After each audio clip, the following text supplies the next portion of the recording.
श्री स्वामी समर्थ। स्वागत आहे तुम्हा सर्वांचं आपल्या यूट्यूब चॅनल कथा सरितामध्ये। आजचा हा व्हिडिओ खूप खास आहे, तो म्हणजे पुत्रदा एकादशीबद्दलचा।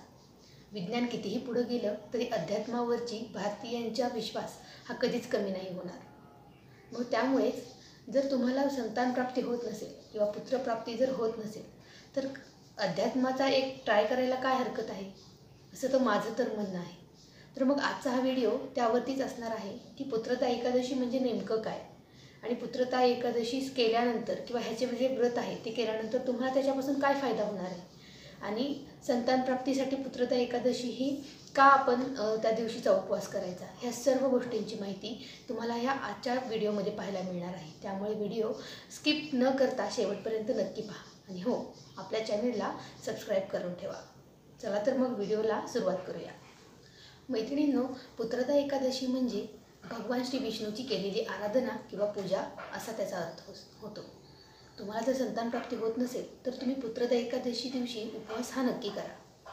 पुत्रदा एकादशी ही वर्षातून 2 वेळा येते, म्हणजे कृष्ण पक्ष आणि शुक्ल पक्ष ह्या दोन्ही पक्षामध्ये 11व्या दिवशी सुरुवात झाल्यानंतर 11व्या दिवशी ही पुत्रदा एकादशी अशी असते। वर्षातून 2ही वेळा येणारी ही पुत्रदा एकादशी जर तुम्ही पकडली तर तुम्हाला मोक्षप्राप्तीसाठी लाभ होतो।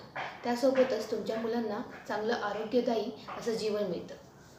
चला तर मग आता व्हिडिओच्या महत्त्वाच्या भागाला सुरुवात करूया, ज्यामध्ये तुम्हाला व्रताचे नियम, पूजाविधी आणि व्रतकथा ही सांगेल। एकादशीच्या व्रताचे नियम दशमीच्या तिथीपासूनच लागू होतात, त्यामुळे दशमीच्या दिवशीही कांदा लसूण खाऊ नये।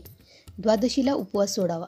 तुम्हाला एकादशीचे व्रत जर करायचे असेल तर दशमीच्या दिवशी सूर्यास्तापूर्वी भोजन करावे। पुत्रदा एकादशीच्या दिवशी सकाळी सूर्योदयापूर्वी उठून स्वच्छ वस्त्र परिधान करावे। या दिवशी गंगेत स्नान करण्याचाही नियम आहे, पण जर तुम्हाला ते जर शक्य नसेल तर तुम्ही आंघोळीच्या पाण्यात गंगाजळ मिसळू शकता। स्नानानंतर भगवान श्री विष्णूची विधिवत पूजा करा। पंचोपचार विधीने भगवान श्री विष्णूची पूजा करून त्यांना धूप, दीप, फुले, अक्षता, फुलांच्या माळा आणि नैवेद्य अर्पण करा आणि व्रताचा संकल्प घ्या।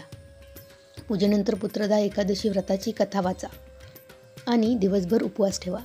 रात्री फळे खावीत आणि द्वादशीच्या दिवशी स्नान करून ब्राह्मणांना खाऊ घालावे व स्वतः सेवन करावे। ज्यांनी पुत्रदा एकादशीचे व्रत केले आहे त्यांनी लसूण कांदा विरहित अन्न खावे। यासह मनाने आणि शब्दाने ब्रह्मचर्य पाळावे। दशमीपासून द्वादशीपर्यंत भगवान विष्णूचे ध्यान करावे। व्यक्तीने एखाद्या दिवशी उपवास केला नाही त्यांनी एकादशीच्या दिवशी तामसिक अन्न देखील वर्ज्य करावे। यासह खोटे बोलणे, अनैतिक कृत्य करणे, राग, लोभ इत्यादी गोष्टीपासून अंतर ठेवले पाहिजे। एकादशीच्या दिवशी वैष्णव धर्माचे पालन करावे लागते, त्यामुळे वांगी, सुपारी, मांस, दारू इत्यादी गोष्टीपासून स्वतःला दूर ठेवा। या दिवशी कांस्य भांड्यातून जेवण करू नका।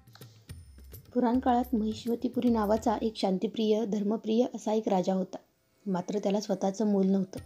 मग त्याच्या शुभचिंतकांनी एक लोमेश ऋषीला याचे कारण विचारले असता त्यांनी सांगितले की मागच्या जन्मी महिष्मतीपुरी राजा हा एक अत्याचारी आणि निर्दयी असा राजा होता। मागच्या जन्मी याच एकादशी दिवशी तहानलेला राजा पाणी पिण्यासाठी एका जलाशयाजवळ पोहोचला। तेव्हा तिथे नुकतीच बाळंतीण झालेली गाय पाणी पिण्यासाठी आली होती, मात्र राजाने तेथून तिला हटकले। त्याच्या ह्या दुष्कर्मामुळे तो या जन्मी पिता बनू शकणार नाही, त्यामुळे जर त्याला या शापातून मुक्त करायचे असले तर तुम्हाला हे व्रत करावे लागेल आणि त्याचे पुण्य तुमच्या राजाला द्यावे लागेल, तरच त्यांना संतती प्राप्ती होईल। या ऋषीमुनींच्या निर्देशानुसार प्रजासह राजाने सुद्धा हे व्रत केले। त्यानंतर काही काळानंतरच राणीने एका गोंडस बाळाला जन्म दिला। तेव्हापासूनच एकादशीला पौष पुत्रदा एकादशीचे व्रत केले जाते। मैत्रिणींनो, व्हिडिओ कसा वाटला ते नक्की सांगा, आणि हो, तुम्हाला आणखीन काय माहिती हवी असेल तर हे मला कमेंट करून नक्की सांगा। व्हिडिओ आवडला असेल तर आपल्या चॅनलला सबस्क्राईब करायला मात्र विसरू नका। श्री स्वामी समर्थ।